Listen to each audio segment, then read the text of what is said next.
11 l-investitur mi-17 li ġabru d-dokument tal-espressjoni ta' interess issottomettew il-proposti tagħhom għal proġett tal-White Rocks. Dan wara li fl-20 ta' Ġunju ta' din is-sena, il-Gvern kien nieda sejħa internazzjonali għal bini u l-operat tal-White Rocks. Minn dakinhar fil-Privatization Unit daħlu 139 talba għal aktar informazzjoni. Minn dawn kienu 17 li ġabru d-dokument. Issa li kienu sottomessi 11 il-proposta, il-pass li jmiss huwa li jinħatar kumitat. Il-kumitat ser jevalwa l-proposti u jipprepara rapport ta' rakkomandazzjoni lill-Gvern fuq il-proposti imresqa.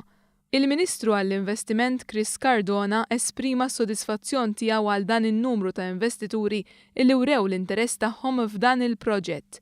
Il-Ministru Cardona qal li dan in-numru ta' sottomissjonijiet jimla lill-Gvern b'kuraġġ biex ikompli fil-ħidma tiegħu li jpoġġi l-pajjiżna fuq quddiem fl-oqsma tal-impjiegi u l-ekonomija. Żied jgħid li t-twettiq tal-proġett tal-White Rocks jagħmel ġustizzja ma' din iż-żona illi ilha snin twal mitluqa.